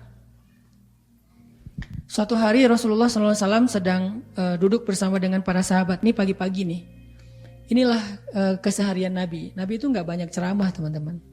Jarang ada tablik akbar di zaman Nabi itu jarang. Apalagi sampai full 1 tahun tabligh akbar keliling Hijaz. Jadwal tabligh akbar Rasul sudah penuh. Kalau mau waiting list tahun depan hubungi manajemen Rasulullah. Nggak ada. Terus Nabi ngapain? Dakwah Nabi itu daily life. Sehari-hari beliau tuh ya dakwah semua. Nggak ada khusus di majelis ilmu doang gitu. Jadi jangan sampai kita memahami bahwa yang namanya dakwah itu gini nih. Dakwah kayak gini hanya salah satu instrumen dalam dakwah. Dakwah yang real adalah yang ada di dalam kehidupan kita sehari-hari, bahkan di luar masjid. Apa dampak kita terhadap lingkungan? Itu dakwahnya. Nabi lagi nongkrong bareng dengan sahabat nanya, Man asbaha minkumul yauma shaiman? Siapa di antara kalian yang pagi ini sudah berpuasa? Dalam keadaan berpuasa. Sahabat berdiri, salah satunya Abu Bakar mengatakan, Ana ya Rasulullah. Yang lain juga bilang, Ana ya Rasulullah. Kemudian Nabi nanya lagi, Faman tabi'a minkumul yauma janazatan? Siapa yang hari ini sudah mengikuti jenazah, mengiringi jenazah, ngangkut jenazah, kemudian menguburkan jenazah. Sahabat gantian yang berdiri, tapi ada satu orang yang berdiri lagi, yaitu Abu Bakar mengatakan, Ana ya Rasulullah. Nabi nanya lagi, Faman at'ama minkumul yauma miskinan? Siapa di antara kalian yang hari ini sudah ngasih makan orang miskin? Sahabat bergantian yang bangun. Abu Bakar bangun lagi, Ana ya Rasulullah. Faman ada minkumul yauma maridhan? Siapa di antara kalian yang hari ini sudah menjenguk orang sakit? Sahabat bergantian lagi yang berdiri. Abu Bakar berdiri lagi, Ana ya Rasulullah. Setiap Nabi menanyakan, mengabsen amal soleh mereka di pagi itu di waktu duha, mungkin jam 9, jam 10, jam 11 sebelum zuhur, Nabi nanya, sahabat angkat tangan bergiliran kecuali satu orang yang terus angkat tangan, dia adalah Abu Bakar As-Siddiq radhiyallahu anhu. Sehingga Nabi tersenyum mengatakan, Majtama'na fi imri'in illa dakhalal jannah. Tidaklah semua amal itu ada pada kehidupan seseorang dalam satu hari kecuali dia masuk surga. Semuanya pada ngelirik ke Abu Bakar, merasa takjub dan cemburu. Akhirnya besoknya pagi-pagi ramai tuh, nggak ada lagi yang nongkrong. Semuanya sibuk. Kalau ini kan nongkrong nih, ketemu Rasul. Mereka pikir ketemu Rasul itu udah selesai. Abu Bakar ketemu Rasul setelah berbagai macam amalan dilakukan dari sejak habis subuh. Mereka ketemu Rasul mungkin cuma satu amalan. Besoknya nongkrongan Rasul nggak kayak kemarin lagi. Udah pada sibuk. Wah heboh sahabat. Habis subuh udah keluar masjid. Wah amal solehnya macam-macam. Mana jenazah? Mana jenazah? Mana orang mana orang sakit? Mana orang miskin? Wah heboh lah. Mereka nyari jenazah, nyari orang miskin, nyari orang sakit. Kayak kita nyari konsumen. Kayak kita nyari objek buat bisnis. Mereka nyari mana jenazah, mana orang sakit, mana orang miskin, mana anak yatim. Sibuk sahabat. Kayak gitulah suasana Madinah di zaman Nabi ya teman-teman di pagi hari. Suasana kita hening. Habis subuh pada sakinah. Kalau mereka subuh itu memang nafas gairah subuh itu luar biasa. Makanya Nabi dengan semangat berdoa, ya Allah berikanlah keberkahan bagi umatku di waktu pagi. Arti keberkahan di sini itu banyak amal solehnya. Pagi-pagi itu udah beres. Jadi jam 9, jam 10-nya sahabat udah sekian amal soleh dilakukan. Coba bedakan dengan amal soleh kita di jam yang sama. Mungkin masih jauh. Di sini ada pelajaran harusnya di waktu yang singkat kayak gitu aja kita udah melakukan banyak kebaikan. Itu pelajarannya. Abu Bakar di waktu jam 9, jam 10 pagi udah melakukan sekian banyak kebaikan. Sehingga Nabi mengatakan, Majtama'na fi imri'in, tidaklah ketemu semua amal itu dalam satu orang dalam satu hari, illa dakhalal jannah, kecuali dia masuk ke dalam surga. Was-sabiquna as-sabiqun. Itulah sahabat. Sullatum minal awwalin. Dulu banyak yang kayak gitu. Wa qalilum minal akhirin. Sekarang sedikit. Dulu sullah di situ bukan sepertiga. Jangan dihitung sepertiga berarti masih ada kesempatan 2/3 nih. Enggak kayak gitu sih hitungannya. Sullah di sini adalah sebuah kode, sebuah simbol. Dulu banyak. Kalau sekarang qalilun, tinggal sedikit. Sekarang yang tersisa yang sullatum minal awwalin wa sullatum minal akhirin adalah ashabul yamin, golongan kanan yang beramal soleh. Tapi enggak sebergairah yang sabiqun as-sabiqun. Mereka juga masuk surga, tapi beda.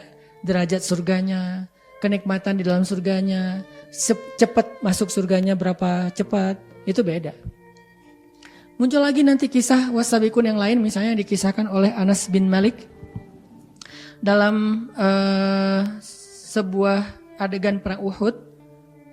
Nabi SAW menghunus pedang, kemudian bersabda, "Man ya'khudhu minni hadha?" Siapa yang mau mengambil pedang ini dari tangan aku? Sahabat semuanya, "Ana ya Rasulullah." Ramai-ramai angkat tangan gitu. Saya ya Rasulullah, pengen ngambil pedang dari tangan Nabi karena itu kebaikan. Kemudian Nabi mengatakan, "Faman ya'khudhuhu bihaqqih?" Terus siapa yang mau mengambil pedang ini dan menunaikan haknya? Apa hak pedang itu? Perang. Menebas musuh lebih dulu daripada yang lain. Jadi dia masuk duluan ke tengah-tengah musuh. Turunin tangan satu-satu. Jadi yang tadi, "Oh no ya Rasulullah," kayak, wah gua berani. Wah. Pas kata Nabi, "Faman ya'khudhuhu bihaqqi?" Siapa yang mau menunaikan hak pedang ini? Maka kemudian sahabat mulai menurunkan tangan mereka satu persatu, saling noleh kanan kiri. Muncullah seorang sahabat yang bernama Simak ibnu Kharsyah Abu Dujanah. Dia mengatakan, "Ana akhudhuhu bihaqqi." Aku yang akan menunaikan haknya pedang itu ya Rasulullah. Rasulullah memberikan dengan senyum, dan kemudian Simak bin Kharsyah Abu Dujanah ini berangkat menunaikan hak pedang tersebut dan kemudian menyerang kaum musyrikin. Dia mendapatkan doa Nabi. Dia termasuk yang sabiquna fil jannah, yang mendahului yang lain dalam surga. Kisah yang kedua tentang masalah berlomba-lomba itu juga terjadi sama sahabat dalam perang Uhud, namanya Amr bin Jamuh. Mungkin sebagian teman-teman pernah dengar nama ini, Amr bin Jamuh. Amr bin Jamuh ini udah tua banget, terus kakinya pincang. Artinya nggak bisa jalan cepat apalagi lari. Dan mereka bukan sedang dalam kegiatan mau Car Free Day. Mereka bukan lagi mau ke mall. Kita kadang-kadang bawa orang tua ke mall juga kayak mikir-mikir ya. Nanti kapan beresnya, turun dari mobil pelan-pelan, masuk ke lobi mall pelan-pelan, mau naik tangga nggak bisa, harus nunggu liftnya ngantri, kan gitu kan? Mikirin orang tua ke mall, apalagi mikirin orang tua ke Car Free Day, mikirin ke lapangan mau olahraga, susah bawa orang tua. Ini bukan Car Free Day, bukan olahraga, bukan mall, ini mau perang Uhud. Amr bin Jamuh punya anak laki-laki 4 yang juga ikut berperang dalam perang Uhud. Dia bilang ke Rasulullah, "Saya ingin ikut berjihad bersama Rasulullah." Anaknya ngumpul sama ayahnya bilang, "Ayah, biar kami wakili ayah. Ayah gak usah ikut. Ayah kan gak mampu. Kaki ayah pincang. Ayah udah kakek-kakek. Gak perlu juga untuk berjihad karena ayah dianggap orang yang punya uzur. Biar kami yang mewakili ayah." Apa kata Amr bin Jamuh? "Kalian pikir cuman kalian yang pengen masuk surga lebih dulu? Kalau kalian berangkat, kalian syahid, kalian masuk surga lebih dulu daripada ayah. Ayah nganggur di dunia." Bahasa dia, apakah ayah akan tua dalam keadaan tidak ngapa-ngapain? Bahasa kita, nganggur di sini sendiri, kalian masuk surga duluan. Enak aja kata Amr bin Jamuh, "Ayah jangan ikut," ditahan-tahan sama anaknya. Akhirnya dia ngadu ke Rasulullah, "Ya Rasulullah, anak saya menahan saya dari untuk masuk surga." "Kaifa dzalik? Gimana maksud kamu wahai Amr bin Jamuh? Saya pengen berjihad, pengen membela agama Allah, pengen membela negara Islam, malah ditahan-tahan sama anak saya dengan alasan kaki saya pincang. Emangnya yang masuk surga hanya yang sehat-sehat aja?" Wah, luar biasa nih semangatnya. Akhirnya Rasulullah mengizinkan beliau dan beliau mendapatkan apa yang beliau inginkan, syahid di dalam perang Uhud. Terkenallah Amr bin Jamuh sebagai salah satu di antara thullatum minal awwalin, orang yang wassabiqun as-sabiqun. Dalam konteks sekarang, alhamdulillah. Kenapa saya bilang alhamdulillah nggak ada perang di Indonesia? Karena kalau ada perang belum tentu kita sanggup kan? Jangan merasa, "Kok alhamdulillah sih Ustaz, saya kan pengen berjihad." Bentar dulu. Sebelum berjihad, tanya dulu, sholat berjamaah di masjid udah konsisten belum? Nggak usah jauh-jauh jihad perang segala macam ya. Sholat di masjid. Kalau sakit ada, kita beralasan nggak? Hujan, nggak enak badan, baru pulang kerja, mau keluar lagi habis ini, ada Zoom, ada segala macam. Ya, kan di dunia dalam urusan sholat berjamaah aja kita udah banyak uzur loh. Gimana mau perang? Jadi nggak usah yang aneh-aneh dulu deh. Karena bisa jadi kita termasuk orang yang na'udzubillah, la taqulu ma la taf'alun. Janganlah kalian mengatakan yang kalian sendiri nggak sanggup nanti ketika Allah turunkan perintahnya. Jangan macam-macam. Udah sholat berjamaah dulu. Terus naik lagi levelnya. Setelah sholat berjamaah apa? Dakwah. Udah mau belum terlibat dalam dakwah? Jangan-jangan kita ashabul a'adzar. Orang yang banyak excuse. "Ustadz maaf gak bisa ikut. Ustadz maaf gak bisa join. Insya Allah saya ikut mendoakan. Insya Allah saya support di lain waktu." Itu aja udah banyak uzur. Padahal disuruh berdakwah. Yang gak perlu berkorban dengan harta dan nyawa. Cuman waktu doang mungkin atau tenaga. Kalaupun harta gak sampai kayak Abu Bakar dan Umar. Cuman sebagian kecil. Artinya kalau kita mau belajar dari Amr bin Jamuh, belajar dari Umar bin Khattab, belajar dari sahabat-sahabat yang disebutkan namanya tadi, coba praktekkan dalam konteks kehidupan kita dulu aja. Sebergairah itu nggak kita dalam kebaikan. Mulai dari ibadah sama dakwah. Ibadah, dakwah. Terutama buat laki-laki. Karena kalau perempuan ibadah udah nggak dituntut lagi dakwah. Kalau dia dakwah dia bonus. Laki-laki ibadah nggak mau berdakwah, itu ada semacam pertanyaan dari Allah. Bagaimana nasib agama yang diwariskan Nabi kepada kalian? Kenapa kita ditanya Ustadz? Karena kita umat Muhammad, bukan umat Nabi Isa. Umat Nabi Isa tidak punya tanggung jawab dakwah.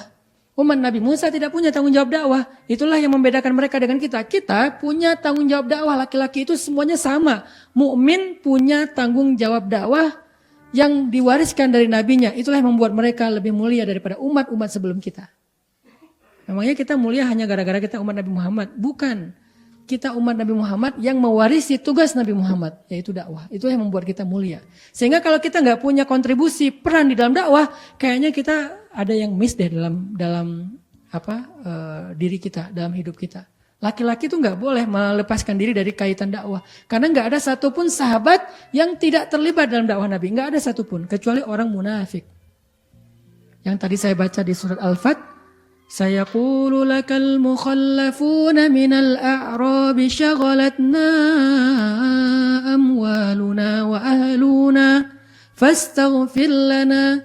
Orang-orang munafik dari Arab Badui berkata kepadamu, kami sedang banyak urusan, kami sibuk dengan harta kami, usaha kami, kerjaan kami, anak kami, keluarga kami ada yang sakit, mintalah ampun kepada Allah untuk kami. Itu namanya ashabul a'dzar, orang yang banyak excuse untuk tidak mau terlibat dalam dakwah. Siapa mereka di dalam Al-Quran? Munafikun.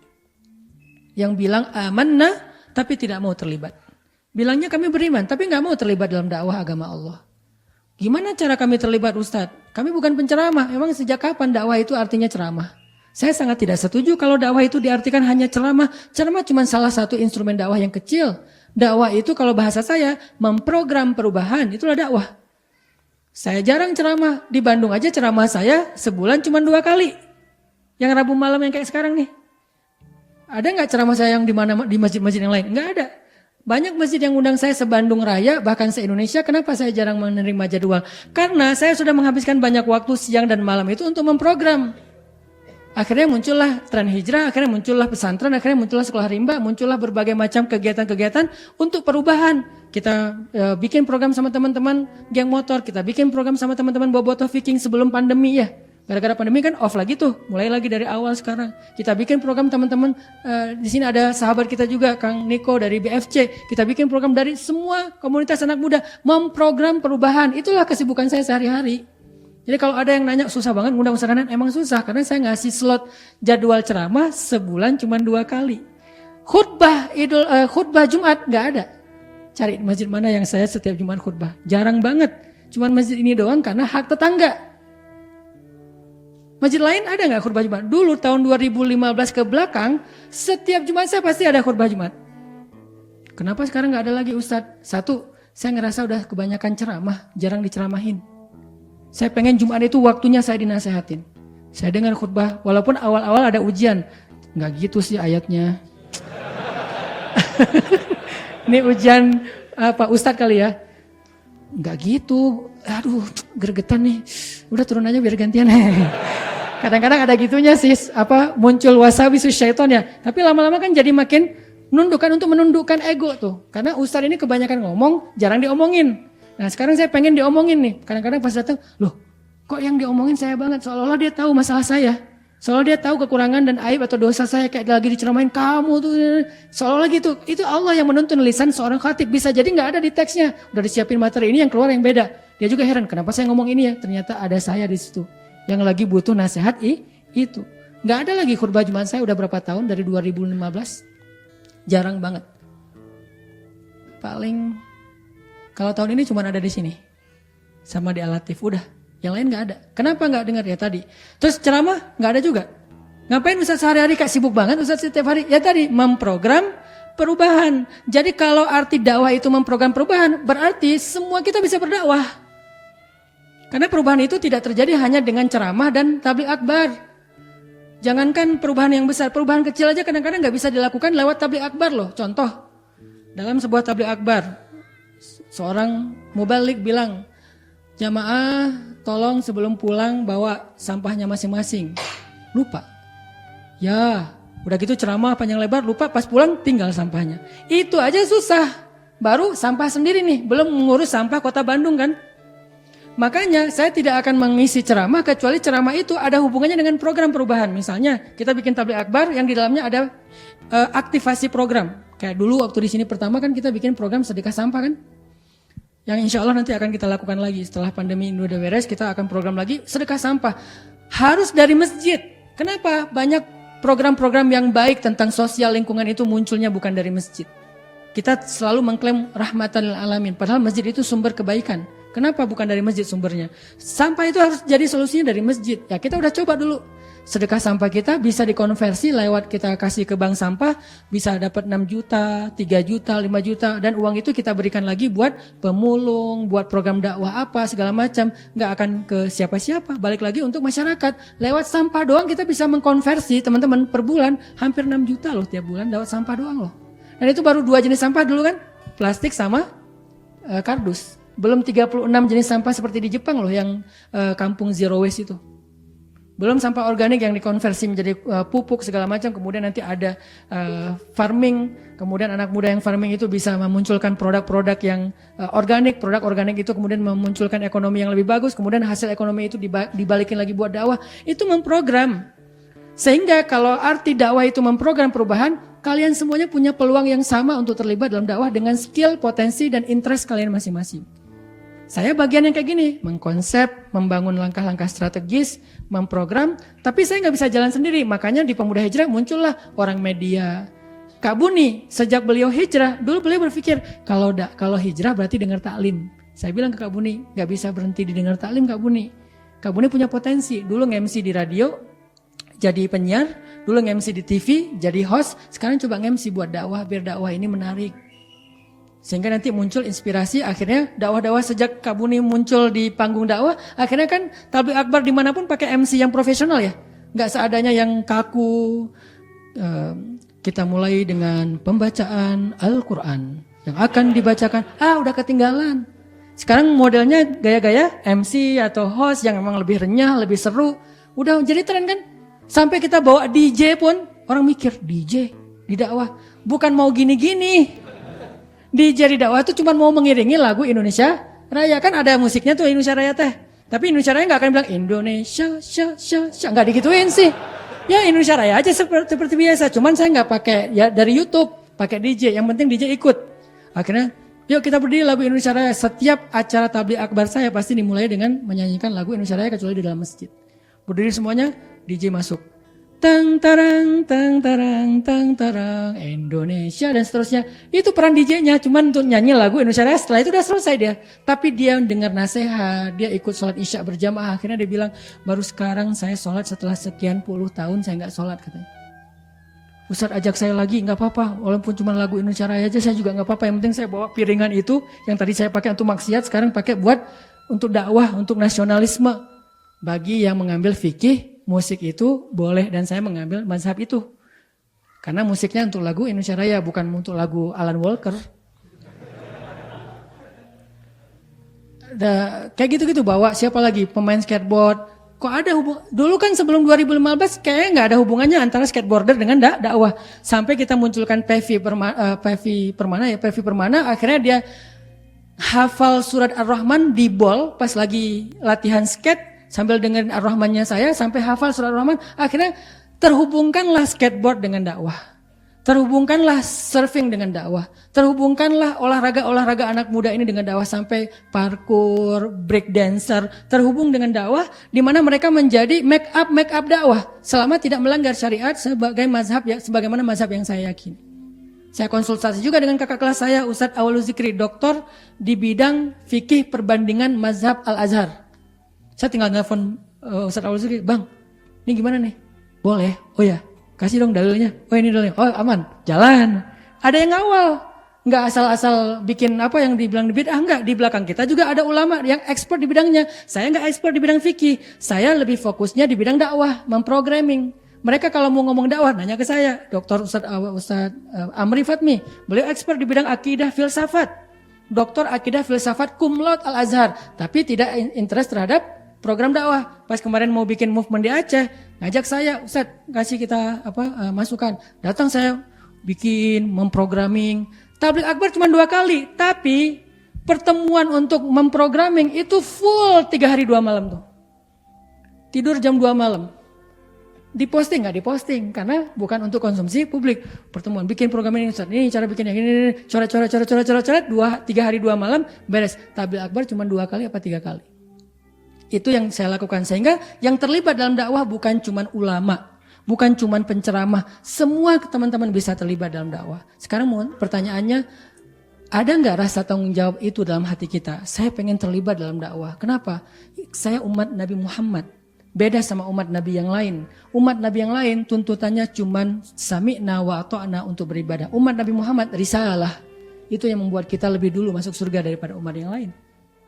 Itu yang membuat kita istimewa dan dapat syafaat dibandingkan umat yang lain. Sehingga dakwah apa yang kami bisa lakukan Ustadz? Apapun. Pemuda Hijrah dalam sebuah dakwah movement perubahan anak muda, kita menunggu teman-teman semuanya. Makanya di grup itu ditanya, apa yang kalian teman-teman bisa kontribusikan buat dakwah? Ustadz, saya orang IO. Kemarin kita bikin forest camp. Forest camp itu kenapa kita bikin ya? Tadi ada tujuan biar anak muda itu belajar event. Nanti mudah-mudahan ke depan mereka produktif juga secara ekonomi dengan skill eventnya. Forest camp sendiri menopang, membackup kebutuhan finansial, sekolah, dan pendidikan gratis yang kita berikan di pesantren. Sekolah rimba gratis.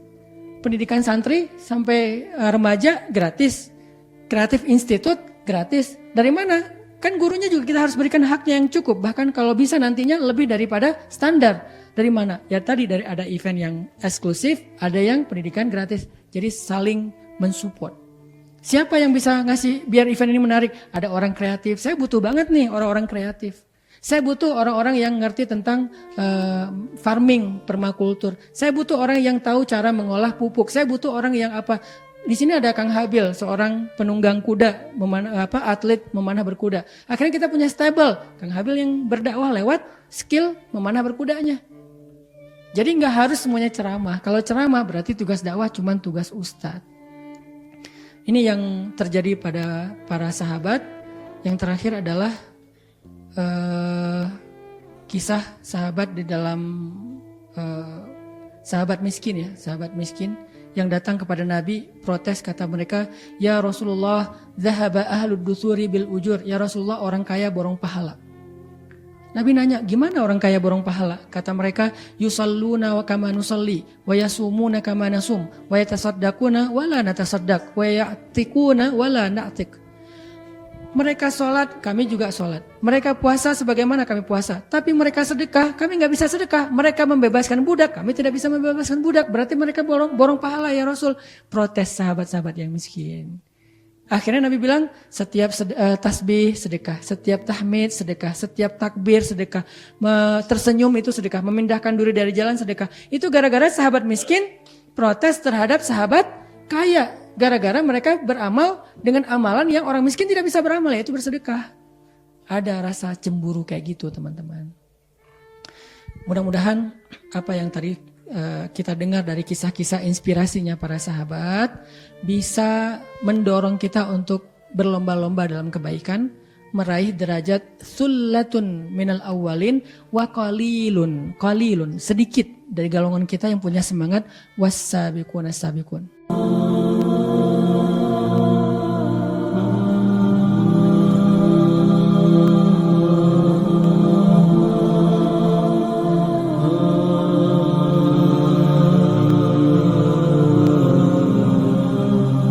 Orang gak bakalan kecewa kalau bersandar kepada Allah. Itu gak bakalan. Bahkan kita bisa bilang mustahil. Mustahil seseorang itu kecewa gara-gara berpegang, bersandar, menyerahkan dirinya kepada Allah. Itu mustahil. Bukan seperti itu sunnatullah. Karena siapapun yang berserah diri kepada Allah, maka dia telah berpegang kepada tali yang paling kokoh. ومن يسلم وجهه إلى الله ومن يسلم وجهه إلى الله وهو محسن فقد استمسك بالعروة الوثقى وإلى الله عاقبة الأمور. Siapa yang menyerahkan dirinya kepada Allah dan dia senantiasa berbuat baik, maka sesungguhnya dia telah berpegang kepada tali yang paling kokoh dan kepada Allah segala urusan dikembalikan. Jadi nggak ada orang yang kecewa kalau dia berpegang kepada Allah. Masalah apapun, masalah rezeki, masalah jodoh, terutama yang kedua. Kalau kita bergantung kepada Allah dalam urusan jodoh, maka insya Allah kita nggak akan kecewa. Mak comblang yang paling baik itu adalah Allah. Kalau mak comblangnya Ustadz, kadang-kadang ngecewain. Ustadz, ini CV saya. Oh ya, kriteria yang kamu cari seperti apa? Saya emang gak susah-susah Ustadz, standar-standar aja. Ya standar yang gimana? Yang tingginya 180, yang kulitnya bening, sampai kalau minum kelihatan airnya ngalir gitu. Transparan. Kemudian yang hidungnya seperti pedang, yang matanya seperti bidadari. Tahu mata bidadari? Besar dan sayu, tapi nggak gelok. Nah ini kriterianya. Terus kata Ustadz, kalau yang kayak gitu Ustadz juga mau gitu ya. Akhirnya pas ketemu Ustadznya duluan yang ta'arufan. Ini kalau mak comblangnya manusia. Tapi kalau mak comblangnya Allah jauh lebih meyakinkan dan gak bakalan kecewa. Dengan kriteria apapun, wa huwa ala kulli syai'in qadir. Dan kalau Allah menjanjikan yang baik akan ketemu dengan baik, pasti innahu la yukhliful mi'ad. Allah tidak pernah mengingkari janjinya. Masalah apapun kita harus mengandalkan Allah. Coba deh, selalu ngandelin Allah. Bahasa gampangnya gini, udah tenang aja, ada Allah, itu. Dan kalau kita sudah melibatkan Allah, la yudayya'akallahu idzan. Itu pasti, Allah nggak bakalan ngecewain kamu. Kalau udah ngandelin Allah, ini gimana nih? Udah, tenang aja, ada Allah. Allah tidak akan mengecewakan. Salah satu kalimat udah tenang aja, ada Allah adalah la tahzan, innallaha ma'ana. Kalau kita ada teman lagi galau gitu, terus kita bilang, la tahzan, innallaha ma'ana. Kalau bahasa kita, woles bro, tenang aja, ada Allah. Santai bro, karena ada Allah. Itu bahasa Arabnya, la tahzan, innallaha ma'ana. Andalin Allah dalam masalah kita. Ada masalah apapun, serahin aja sama Allah. Bismillah, la haula wala quwata illa billah. Bahkan kadang-kadang hanya dengan berzikir la haula wala quwata illa billah, Allah kasih keajaiban yang luar biasa. Karena setelah seseorang bersandar kepada Allah, la yudayya'anallahu idzan. Pasti Allah enggak akan ngecewain. Pasti Allah enggak akan ngecewain.